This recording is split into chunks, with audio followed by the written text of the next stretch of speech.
안녕하십니까.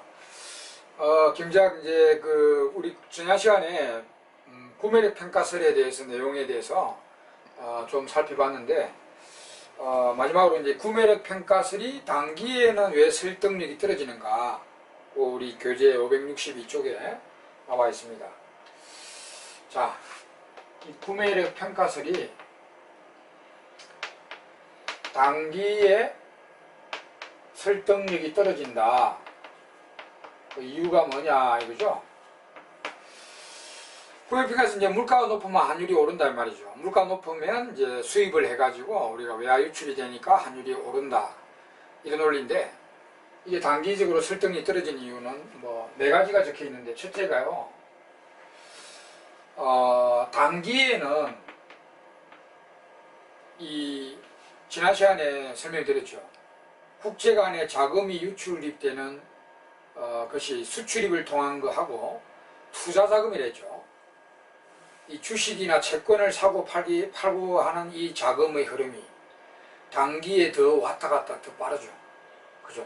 우리 주식은 샀다가 팔았다 하잖아요.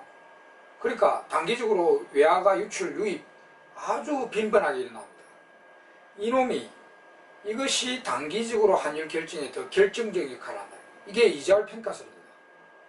이자율 평가설이 이제 그 내용이죠.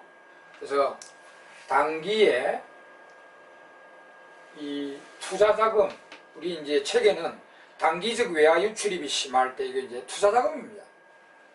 투자자금의 유출입이 심한 경우입니다. 심함. 이렇게. 예를 들어서 우리가 물가가 높아서 이제 수입을 해. 여기 보세요. 우리 수입을 하면은 외화 유출 증가로 환율이 올라갈 요인이 보이죠. 수입이 증가되면은 외화 유출 증가로 환율이 이렇게 올라갈 요인이 보입니다. 근데 그와 별개로 우리나라 주식시장이 활황이 돼가지고 엄청난 자금이 미국에서 한국 쪽으로 투자가 들어온다 합시다. 그러면 외화 유입의 증가 아닙니까? 외환 공급의 증가가 일어나겠죠. 그래서 그 투자 자금이 우리나라 쪽으로 들어오게 되면은, 투자 자금이 우리나라 쪽으로 유입되면은 외화 유입이란 말이에요. 그러니까 이 환율이 수입이 때문에 환율이 올라가더라도 투자 자금 유입이 왕창 일어나면은 환율이 더 내려갈 수도 있어요. 그죠? 그래서 우리 단기에는 이 투자 자금이 결정적인 환율에 결정적인 역할을 합니다. 그게 이자율 평가설이거든요. 그것이 있기 때문입니다. 자, 요게 핵심적인 이유죠. 예. 요거 이제 조금 있다가 이제 이자율 평가설을 상세히 공부할 것이고요. 두 번째는 물가가 높으니까 수입을 한다. 그래서 환율이 오른다는 논리인데, 그 물가 지수에 그 비교육제가 포함되어 있다면 설득이 떨어지잖아요. 그 앞에 우리 그 빅맥 있죠. 그게 지금 미국하고 우리나라하고 교육이 안 되는지 알아봅시다. 그러면 설득력이 떨어질 거 아닙니까? 아무리 비싸도 우리 미국 거를 수입 못하니까 우리 한국 거를 사 먹어야 되잖아요. 그 빅맥이라는 게 교육이 안 되는지 알아면은 그런 논리가 성립 안 되잖아요. 그죠? 그래서 이 물가 지수에 비교육제가 많이 포함되어 있다면 설득력이 또 떨어집니다. 그 다음 세 번째는 이 가격과 질의 괴리 문제입니다. 가격과 질의 괴리 문제. 그 앞에서는 우리가 미국의 뉴욕의 빅맥과 한국의 빅맥이 질이 똑같다는 전제가 되어 있는데 질이 실제 다르죠. 그래서 미국의 빅맥이 싸서 우리가 수입에 먹어봤는데 우리 입맛이 안 맞다. 그럼 수입 안 할 거 아닙니까?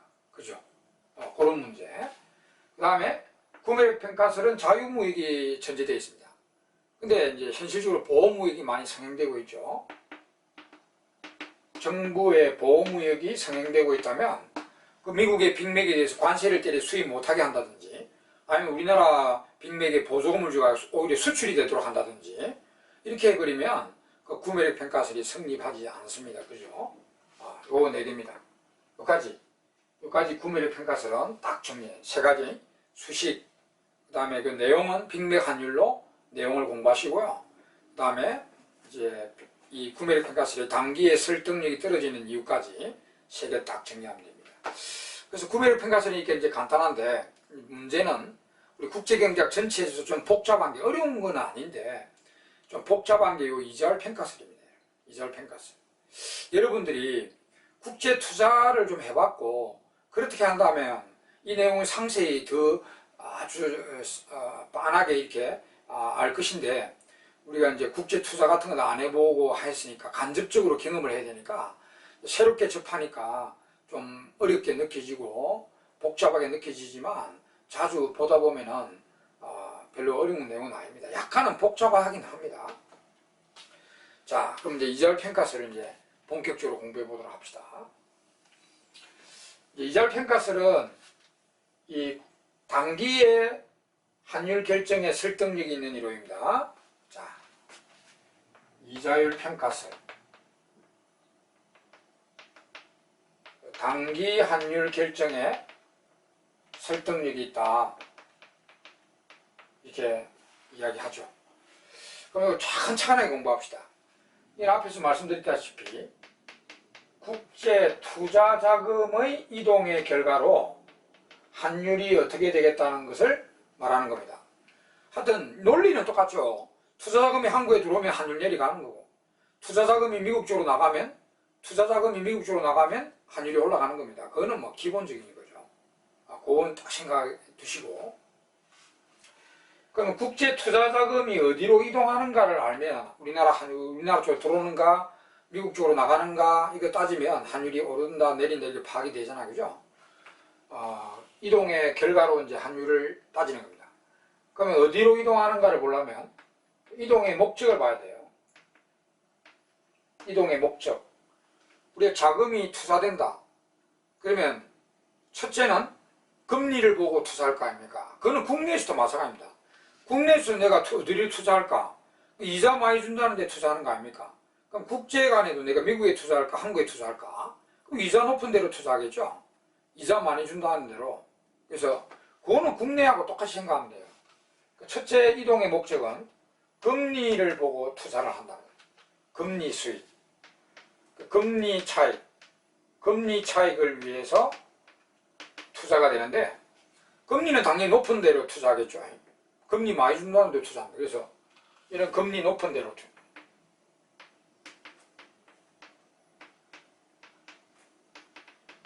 곳으로 투자가 됩니다. 자, 그럼 여기서 바로 문제를 풀도록 합시다. 우리가 이자율 평가설에서 문제가 나오는 유형은 3가지 유형입니다.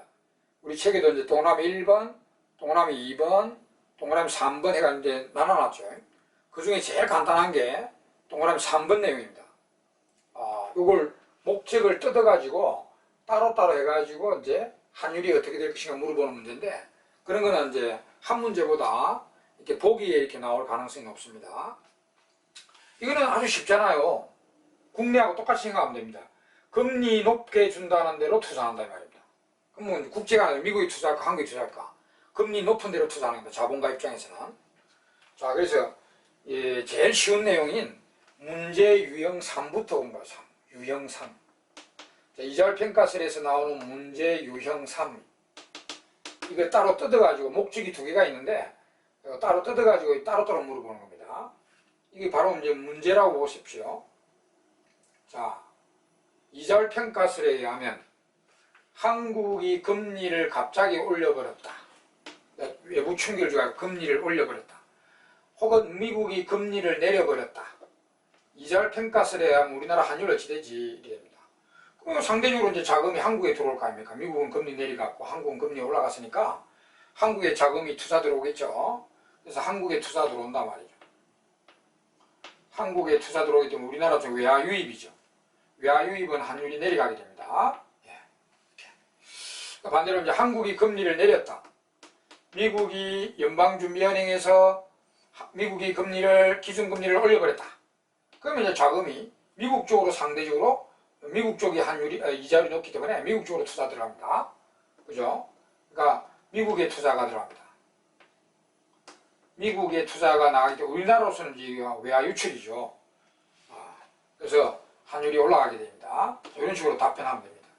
금리 이거는 뭐 높은 대로 자금이 움직인다 보면 돼요. 항상 한국 기준으로 한국 환율을 물어보니까 한국 기준에서 자금이 미국 쪽으로 나가는가 한국 쪽으로 들어오는가 이거 따지면 됩니다.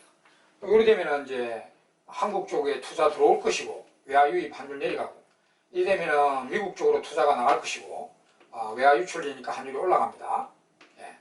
그래서 항상 우리 뉴스에도 미국이 금리를 올리는가 내리는가 미국 연방준비은행에서 미국 금리가 올라가는가 내려가는가 항상 뉴스에 나오는 이유가 거기에 있는 겁니다. 미국이 금리를 올리는지 내리는지에 따라서 우리나라 환율이 팍팍 바뀌어버리거든요. 이게. 예. 자, 이건 아주 쉽죠. 두 번째가 있습니다. 국내 투자와는 다르게 국제 투자는 금리 수익도 보지만 환차익도 보고 투자합니다. 환차익. 자, 환차익입니다. 환율 변동에 의한 이익이죠. 국내는 뭐 그거 따질 필요가 없잖아요. 그죠? 그 국제 간에는 투자를 해놓으면 그동안 환율이 바뀌어버리잖아요. 환율 바뀌면 환차익도 발생할 수 있고 환차손도 발생할 수 있습니다. 그러니까 그거를 고려해야 되거든요. 그러니까 국제 간에 투자할 때는 금리도 보지만 환차익이 얼마나 날 것인가도 보고 투자를 하게 됩니다. 그럼 환차익을 보려면 어디로 투자해야 되냐면은 이거는 우리가 부동산 투기하는 거 똑같아요. 주식 투기나 아파트 어떻게 될 걸 사놓습니까, 여러분? 아파트 어떻게 될 걸 사놓습니까? 올라갈 걸 사놓죠. 그죠? 그럼 우리가 주식도 무슨 주식을 사놓습니까? 가격이 올라갈 걸 주식을 사놔야 되잖아요. 그러면 환도 달러를 사놓을까? 원화를 사놓을까? 원화를 갖고 있을까? 달러로 갖고 있을까? 앞으로 가치가 올라갈 거를 사놓으면은 이익이 납니다. 그죠? 그러면 앞으로 절상될 나라의 돈, 절상이 되는 게 가치가 올라가는 거 아닙니까? 절상이. 환율은 반대로 내려갈 나라. 환율은 내려갈 나라고 가치가 올라갈 나라로 투자를 해놓으면 환차익을 냅니다. 절상될 나라로, 앞으로 가치가 올라갈 나라로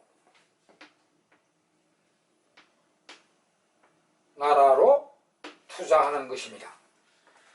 앞으로 우리나라 원화가 가치가 올라가겠네? 라고 생각하면 한국에 투자 들어와요. 자, 한국에 투자 들어온다는 게 뭐냐면은 일부를 갖고 1,000원을 바꿔가지고 일부를 갖고 와가지고 지금 환율은 이제 1,000원입니다. 그러면 이제 앞으로 원화가 가치가 올라갈 거다. 그러면 일부를 갖고 와가 1,000원을 바꿔가지고요. 이 1,000원짜리 한국 주식을 사놓는다 말입니다. 그죠? 그러면 나중에 환율이 1불 2천이 돼버리잖아요. 그러면 환율이 1불 500원이 되잖아요. 그럼 한국 돈이 가치가 올라가니까 이제 1불 500원이 되면은 그 1,000원짜리 주식 팔면은 1,000원이 되고 그걸 달러로 바꾸면 그때는 환율이 1불 500원이니까 2불이 돼버리잖아요. 네? 또 반대로 이제 달러가 가치가 올라갈 거다. 그러면은 달러를 사놔야 된다. 그 달러를 사놓는 게 뭐냐면은 원화를 갖고 달러를 바꿔가지고 1,000원을 갖고 1불 사가지고 1불짜리 미국 주식을 사놓는다 이 말입니다. 그게 이제 달러가 가치가 올라갈 거라 생각하면은 미국에 투자한다. 달러를 사놓는다. 뭐 그런 식이죠. 그러니까 반드시 절상될 나라로. 요거는 제가 한 번 더 설명해 보겠어요. 지금 1불 1,000원인데 내가 여러 가지 이제 정보를 보니까 이게 1불 2,000원이 되는 뭐 일주일 뒤든 뭐 내일이든 한 달 뒤든 뭐 예상이 됩니다. 야, 지금 이때 1,000원인데 일주일 뒤에 1대 2,000원이 되겠다. 그러면 이제 달러가 가치가 올라갈 거 아닙니까? 달러가 가치가 우리나라 돈 가치는 떨어지고 그럼 지금 달러를 사놔야 된다 이 말입니다. 1,000원으로 1불 바꿔서 1불 주식 사놔야 된다 말입니다. 미국에 투자해놔야 된다 말이죠. 그때 잠깐 뭐 1,000원을 갖고 1불만 탁 바꿔놓으면 투기를 해가지고 잡아갑니다. 물론 작은 금액은 한도가 있어서 안 잡아가지만 큰 금액을 이렇게 바꿔놓으면 그냥 잡아갑니다. 근데 아무리 큰 금액이라도 1,000원을 1불 사가지고요 그거로 미국 주식 사놓으면 투자를 해가지고 안 잡아갑니다. 그러니까 저는 여기서 뭐 그냥 1,000원으로 1불 바꿔놓는다 이렇게 이야기하지만 실제로는 1,000원을 1불 바꿔가지고 1불짜리 주식 사놓는 겁니다. 미국 주식을. 그게 이제 미국에 투자한다 이 말이에요. 이게 지금 달러가 같이 올라갈 거니까 미국에 투자해야 돼요. 그거 보세요. 1,000원을 들고 1불 바꿨죠. 1불짜리 여기 미국 주식입니다. 1불짜리 미국 주식을 구입해 놓는다 말이에요. 그럼 이제 환율이 이렇게 바뀌었다 이게. 그럼 그 주식 팔면은 이 주식은 미국 주식 1불 팔면은 이제 팔아가지고 한국에 갖고 들어오면은 그때 환율이 1불 2,000원이니까 2,000원으로 바꿀 수가 있잖아요. 그죠? 그러면 처음에 1,000원으로 1불 샀는데 그 갖고 있다가 환율이 바뀐 시점에 그 주식 팔아가지고 한국 돈으로 바꾸면 2,000원이 돼버리잖아요. 여기서 고스란히 환차익이 1,000원이 발생합니다. 이런 거죠. 그러니까 이걸 자주 생각하셔가지고 시험장 갔을 때는 이렇게 고민하고 있으면 안 돼요. 이렇게 예상된다. 환차익을 위해서는 미국에 투자해야 된다. 또 막 반대로 이렇게 예상된다. 지금 1대7원인데 앞으로 1대 500원이 예상된다. 한국 돈이 가치가 올라가겠네? 그럼 한국에 투자하자 이거죠. 우리 1불을 1,000원을 사놔야 돼요. 1불을 1,000원 바꿔갖고 1,000원짜리 한국 주식 사놔야 된다 이 말입니다. 그걸 빨리 그 시험장에서 빨리 나올 수 있도록 환차익에 대해서는 자주 생각해 두세요. 우리 경험을 안 해봤기 때문에 경험을 해보면 상당히 그 쉽겠지만은 그죠? 예전에 저한테 강의 들은 분 중에 이제 이런 거를 환 관리를 좀 해보고 국제간의 투자도 이렇게 펀드 있는 것도 해본 사람이 이제 강의를 들으러 왔는데 아주 그 이해가 잘 된다고 합니다. 그러니까 그 한번 경험을 해보면 쉽게 우리가 이제 잘 아는데 우리 경험을 아무리 안 해본 상태에서 공부하려니까 좀 시간이 걸리고 하는데 자주 생각해 보시면 됩니다. 그래서 이 내용을 꼭 알아야 됩니다.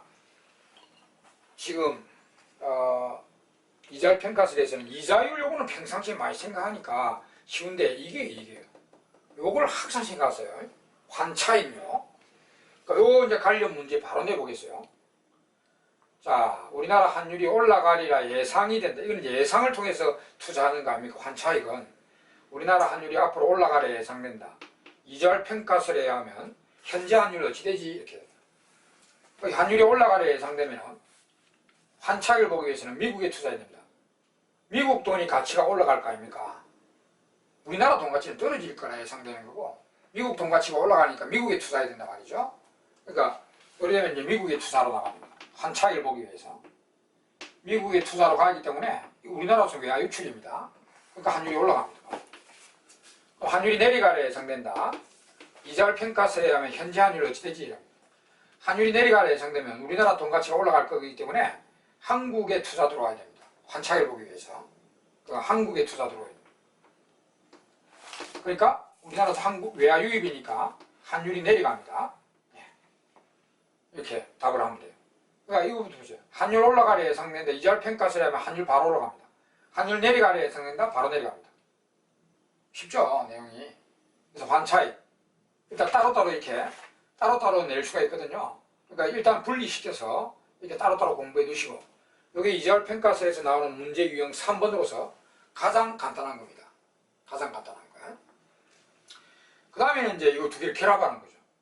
이제 결합하는 게 국제 간에 투자할 때는 투자가는 아이고 내가 미국에 투자하면 금리는 얼마 받는데 환차익률은 얼마 나지 합쳐서 총 수익률이 얼마 나지 생각해서 투자를 하게 됩니다. 두 개를 같이 보려야 돼요. 왜냐? 금리만 보러 갔다 한 차손 하면 안 되죠. 환차익만 보러 갔다가 금리 차손 보면 안 되잖아요. 그래서 두 개를 동시에 따져서 총 수익률을 따져서 투자하게 됩니다. 그걸 결합시킨 게 바로 이자율 평가식이라고 하는 겁니다. 우리 책에 박스에 딱 네 가지 박스가 있죠.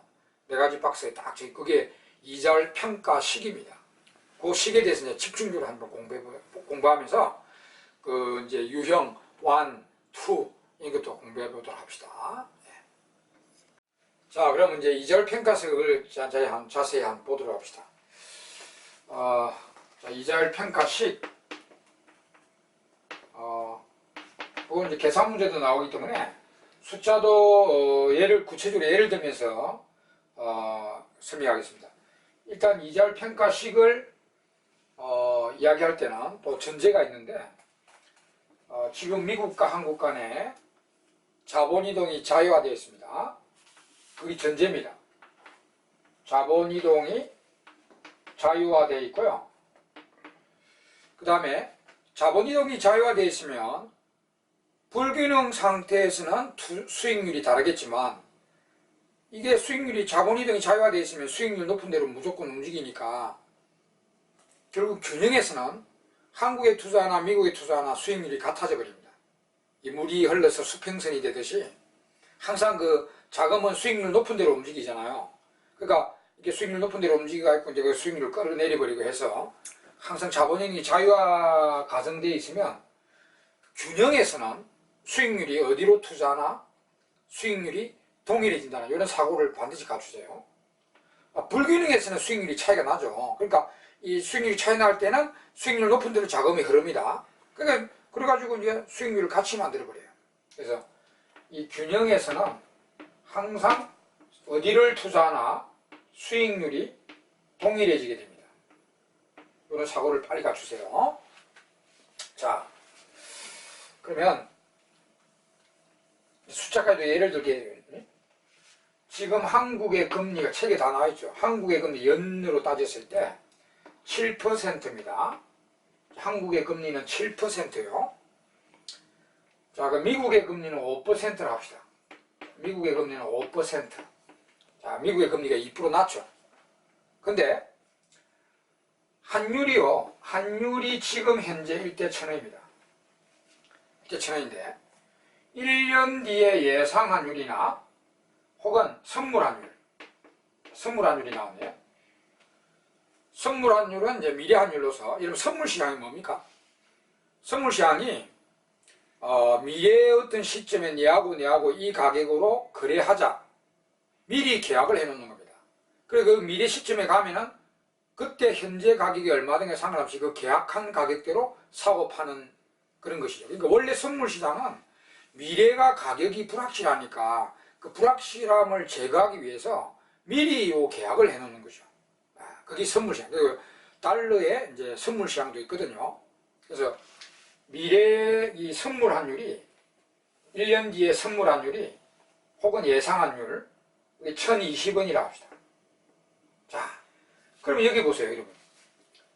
지금 미국에 딱 들어가면요, 미국에 투자하면은 금리는 5%밖에 안 받는데 요 환차익이 2% 생깁니다.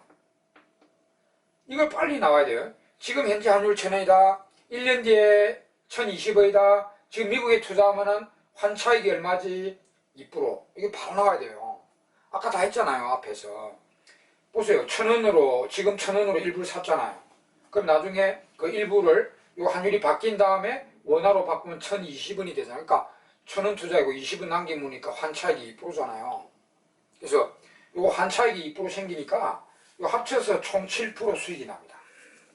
합쳐서 총 수익이 10%. 그래서 한국에 투자할 때나 미국에 투자할 때나 수익률이 같아지게 되는 거죠. 물론 이때 잠깐, 이런 경우에 미국에 투자할 때 7%의 수익이 난다는 것은 약식입니다. 정식으로 따지면 7% 이상입니다. 이런 경우에 미국의 정식 수익률은, 자, 금리 수익은 확정이니까 5% 하게 돼. 그 다음에 이 환차익이 2% 생기죠. 2% 생기는데 이게 이제 투자 원금에 대한 환차익이 2% 생긴다는 겁니다. 근데 요거 5% 요거 이자도 미국에 투자했으니까 요 이자도 달러로 받아요. 요 이자분에 대한 환차익도 또 따로 생깁니다. 원금에 대한 환차익도 있죠. 이자도 달러로 받으니까 달러의 그 이자에 대한 환차익이 따로 생겨요. 그래서 정식 수익은 요 원금에 대한 환차익과 이자분에 대한 환차익, 이자가 5%니까 그 환차익 2% 곱하는 이자분에 대한 환차익, 이렇게 여기 정식 수익률입니다, 진짜. 그러면 7%에다가 요거 계산하면 0.1%요. 이러면 5% 2% 곱하기 요거 몇 프로냐면은 5, 2, 10% 이라면 큰일 납니다. 계산할 때 그래야 돼. 0.05 곱하기 0.02 이렇게 해야 되죠. 그러면 이게 5, 2, 10이니까 0.0010이다 말이에요. 그러니까 이 퍼센테이지로 말하면 0.1%입니다, 이게. 그래서 7.1%의 수익률이 난다. 이 정식 수익률입니다. 그리고 요건 이제 정식 수익률을 물어보는 문제도 있고 약식 수익률만 따지는 경우도 있는데, 내가 어느 때 약식 수익률을 따지고 어느 때는 정식 수익률을 물어보는지 말씀드리겠습니다. 시험에 우리나라 금리 언급 안 하고요.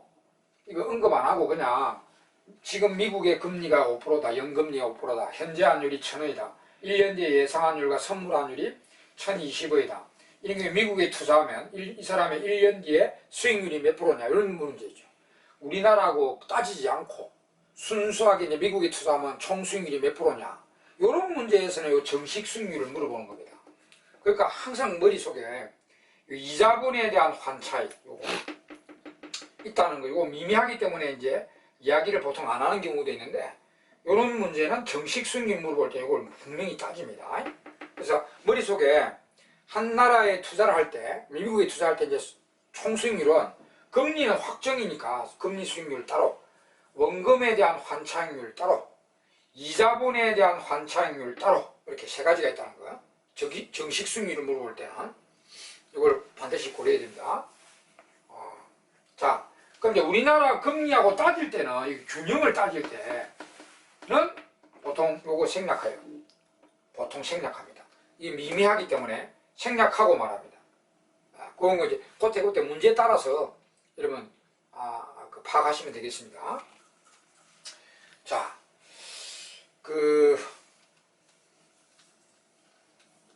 이런 경우에 이제 약식 수익률이 미국에 투자할 때 7%입니다. 그러면 한국에 투자할 때 7% 수익률, 미국에 투자하면 금리는 5%, 환차익률 2%, 합쳐서 7% 같아지게 됩니다. 요거는 이제 이 수식을 적어보겠습니다. 지금 1원을 한국에 투자하면 1년 뒤에 원금과 수익이 얼마죠? 자, 1원을 한국에 투자했다. 그럼 1년 뒤에 원금 1원에다가 이자 수익률. 자, 여기 7%니까 1.07이죠. 이거는 이자고, 이거는 원금이고.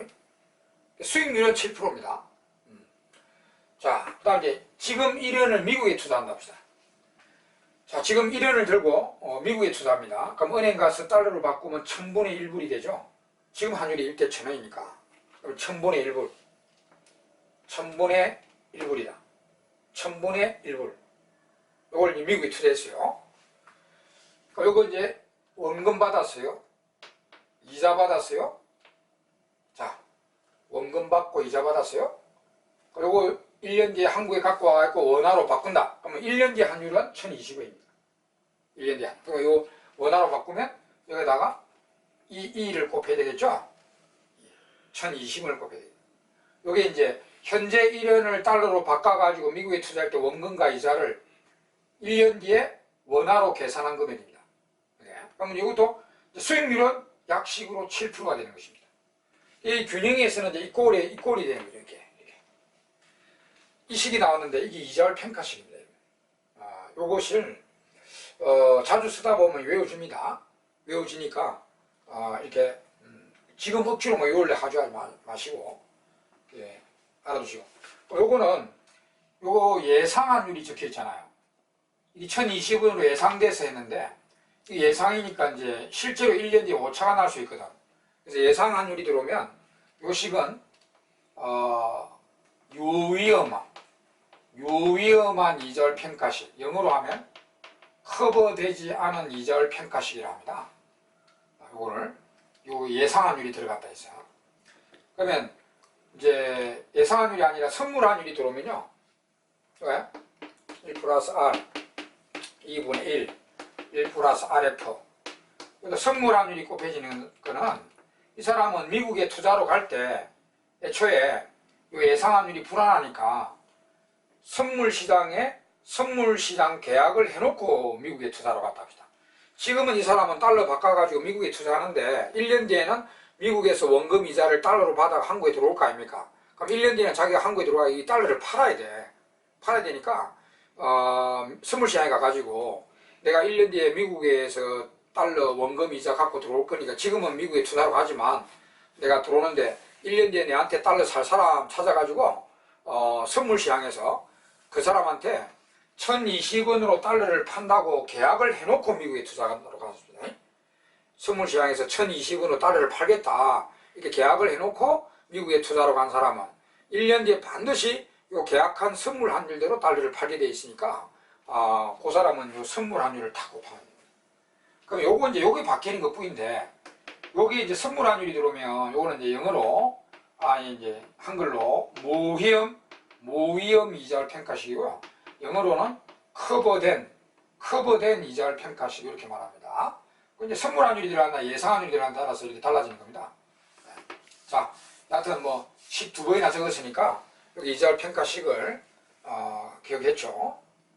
자, 그럼 여기서 바로 문제로 들어가겠습니다. 여기 보면은 이자율 평가식을 보면은 요 변수가 4개 들어왔어요. 한국 금리, 현재 환율, 한국 환율, 미국 금리, 예상 환율, 혹은 선물 환율, 요 4개 변수가 들어왔는데, 요 4개 중에 보통 이제 금리를 충격 줍니다. 외부 충격은 한국이 금리를 올렸다, 미국이 금리를 올렸다, 이런 식으로 금리를 충격 줍니다. 금리 충격 주고요, 요 4개 변수 다 물어봅니다. 이 식으로 한국이 금리를 갑자기 올려버렸다, 이자율 평가식에 의하면 이 4개 변수가 앞으로 어떻게 될 것이냐 물어봅니다. 자, 이거는 앞에 유형 3번 문제보다 좀 복잡해졌죠. 아까 유형 3번은 간단하게 한국 금리가 올라갔다, 미국 금리가 내려갔다, 한국 환율이 어찌 되지? 이거 환율만 물어봤잖아요. 미국 금리 충격 주고 한국 금리 충격 주고 현재 한국의 환율이 어떻게 되냐 이거 물어봤죠. 그러니까 여기 한국 금리, 미국 금리 충격 주고 요거만 물어봤어요. 요거만. 그럴 때 이거 복잡하게 시간 걸리도록 할 필요가 없잖아요. 그럼 이거는 요거 환율만 물어봤으면 이건 열이니까 자금이 한국에 투자 들어오겠네. 그럼 환율은 내려가겠네. 이런 식으로. 이거 환율만 따질 때는 이 식을 적을 필요도 없고 바로 자금이 어디로 흐르는가 보고 환율이 어떻게 된다 답을 하면 되는데, 이거 똑같은 문제인데요. 한국 금리 어찌 되고 미국 금리 어찌 되고 환율 어찌 되고 예상 환율 어찌 되고 이렇게 다 물어본다. 이런 문제는 요 식을 갖고 가는 게 제일 빠릅니다. 이거는 복합 문제구나. 다 물어봤네. 그러니까 요 식을 딱 적어놓고 분석하는 게 가장 빠릅니다. 자, 그게 이제 문제 유형 2입니다, 여러분. 우리 교재 문제 유형 2가 그런 문제입니다. 예, 문제 2번이나 해보겠어요. 자, 이자율 평가식에 의하면 현재 균형이다. 근데 한국이 금리를 갑자기 올려버리는 충격을 가져왔다. 한국은행이 우리나라 금리를 갑자기 올려버렸어요. 그럼 여기 이제 이게 억지로 올렸으니까 자변이 커져버렸죠. 이렇게. 그럼 앞으로 이자율 평가식에 하면 요 4가지 변수가 어떻게 움직이냐 이렇게 이제 물어본단 말이죠. 자, 그럼 결과만 물어봤다면 어떻게 되는지 결과만 물어봤다면 시간 절약을 위해서요, 메커니즘 생각하지 마시고 기계적으로 시소 타시기 바랍니다. 여기 이꼴 상태에서 균형 상태에서 한국이 여기 반칙을 했죠. 억지로 올려버렸죠. 그럼 부동호가 1이 돼버렸다.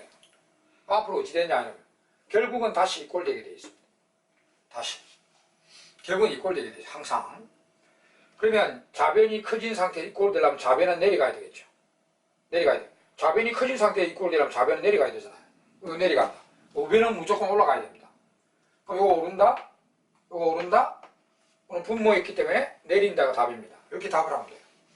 이렇게 노란 거 충격 줬을 때 이 파란 게 답입니다. 이렇게. 자, 그러면 왜 이제 답만 물어봐도 이렇게 타고 이제 답 체크하고 넘어가면 되고요. 그럼 왜 그래 되지? 이렇게 물어봐요. 왜 이런 파란 현상이 벌어지냐? 이렇게 물어보면 결국 여러분 요 균형 상태, 균형이라는 거는 한국의 투자 수익률과 미국의 투자 수익률이 같다는 거죠. 그럼 자금이 안 흐릅니다. 흐르지 않습니다. 갑자기 한국이 이제 이걸 억지로 올려버렸어요. 부동을 이렇게 말합니다. 그럼 이 상태에서는 한국의 투자 수익률이 미국의 투자 수익률보다 커지게 돼 있어요. 그럼 자본은 한국에 막 투자 들어옵니다. 그러니까 결국은 이 불균형 상태에서 한국에 막 투자 들어오기 때문입니다. 한국에 투자 막 들어오게 됩니다. 그러면 한국에 막 투자 들어오면 자금 유입에 의해서 현재 환율 내려가겠죠.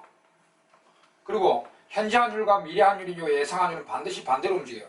이 균형 환율이라는 게 있기 때문에 현재 환율이 팍 내려가면 앞으로 환율은 올라간다고 예상을 하게 됩니다, 보통. 그래서 이게 이제 예상 환율은 올라가게 되고요. 그 다음에 한국에 막 투자 들어오니까 한국의 통화량이 늘잖아요. 한국에 자금이 막 들어오니까 한국의 통화량이 늘기 때문에 한국 금리는 슬슬 내려가기 시작합니다. 시장 논리로. 한국은행이 처음에 억지로 이제 금리를 올렸지만 한국에 막 투자 들어옴으로 해서 금리를 다시 내려가게 만듭니다. 우리 통화량이 많아지면 금리 내려가잖아요. 그 다음 미국 돈이 한국에 들어오니까 미국의 통화량은 축소된다 봐야 됩니다. 그러니까 미국의 금리는 이제 슬슬 올라가기 시작해요. 이거 보세요. 이게 이제 경제 논리인데 내가 아까 시소 탄 거하고 똑같잖아, 답이. 이렇게. 자, 함도 문제, 요거로 문제 다시 한번 하겠습니다. 이제는 미국 금리가 올라가는 충격이 들어오겠습니다. 자, 이자율 평가설에 의하면 현재 균형에서 미국 연방준비은행에서 자기 나라 금리를 억지로 올려버렸다.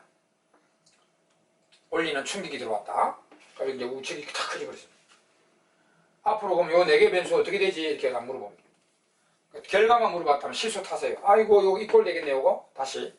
좌변은 커져야 되겠네. 작아졌으니까 커져야 같아지겠죠. 그래서 커진다. 우변은 작아져야 되겠죠. 그럼 요거 내린다. 요거 내린다. 요거는 분모했기 때문에 오른다가 답이죠. 이렇게 답을 하면 돼요.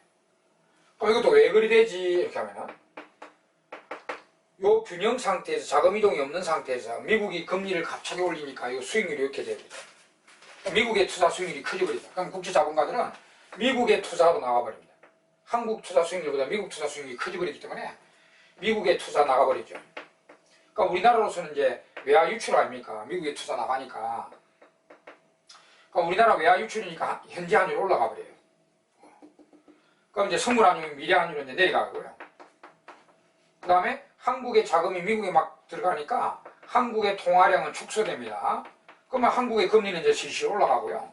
미국의 자금이 막 모이니까 미국 통화량은 증가돼서 미국 금리는 이제 실시 시장 원리로 내려가기 시작합니다. 그래서 이 내용하고 똑같잖아 지금. 그렇게 이게 이제 문제 유형 2로 나왔을 때 이런 식으로 문제를 풀면 되겠습니다. 자, 이제 제일 시험에 잘 나오는 게 문제 유형 1입니다. 1인데 1은 이제 수익률 정의나 계산 문제인데요.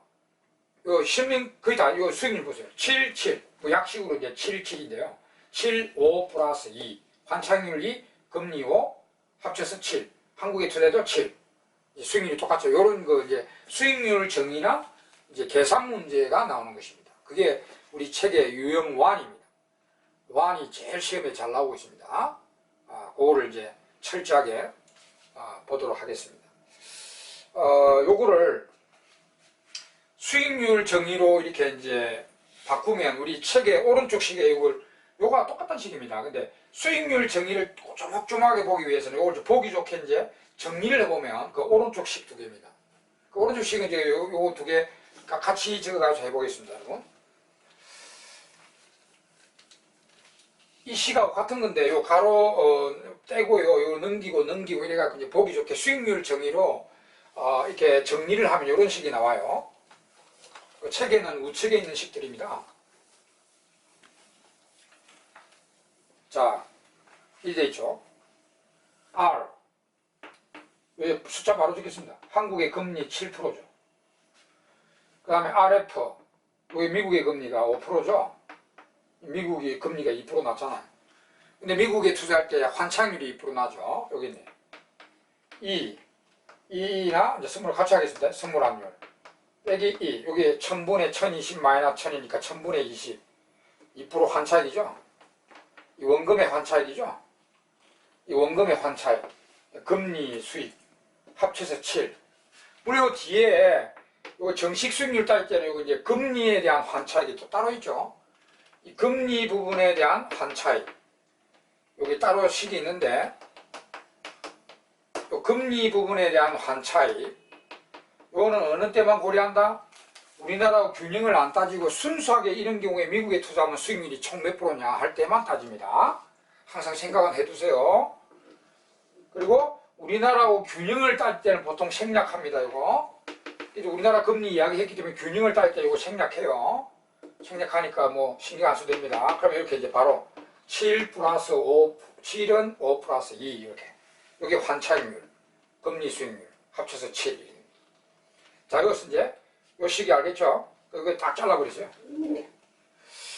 그럼 이제 문제 바로 들어갑니다. 자, 이자율 평가설에 의하면 현재 균형이다. 균형이라는 것은 수익률이 똑같다는 겁니다. 근데 보통 금리를 이야기해요. 보통 한국의 금리는 7인데 미국의 금리가 5밖에 안 된다. 그러면 그 차이인 2%가 뭐냐 이 물어봅니다. 당연히 이 2%가 합치면 이제 7이 돼야 되니까 미국에 투자할 때 환차익률이 돼야 되죠. 그래야 7, 7 똑같잖아요. 그죠? 미국 금리 낮은 나라에 환차익이 있어야 균형이 성립합니다. 요 2%가 뭐냐 이렇게 말하죠. 그러면 이게 어떻게 이게 잘라 말해서 우리가 짧게 말해서 이제 미국에 투자할 때 환차익률 2%다 이렇게 말하는데 정식으로 말하면 이겁니다. 미국에 투자할 때 환차익률 2% 나는 거를 달러가 원화에 대하여 예상환율이면 예상환, 선물환율이면 선물환, 차익률이 영어로 하면 프리미엄입니다. 프리미엄 2%가 있다 이렇게 말합니다. 이게 이제 정식으로 말하는 거예요. 미국에 투자할 때 2% 환차익 난다. 이걸 달러가 원화에 대하여 예상환, 선물환, 프리미엄 2%가 있다 이렇게 말합니다.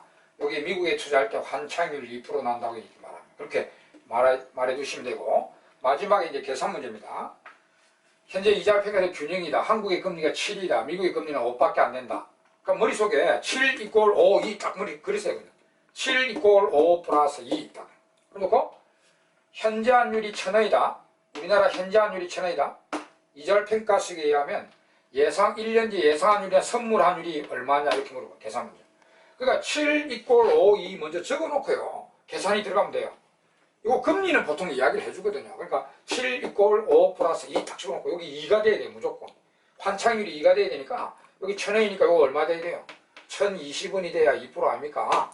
그래서 예상환율과 선물환율은 1,020원이다. 이렇게 계산 문제 하는 것입니다.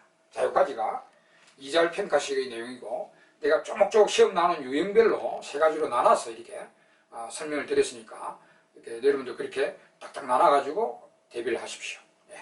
여기까지 이자 평가식이 완전히 끝났습니다. 자, 그러면 다음 시간에는 이제 환율 제도와 환율 변동 효과 이런 것도 계속 살펴보도록 하겠습니다. 수고했습니다.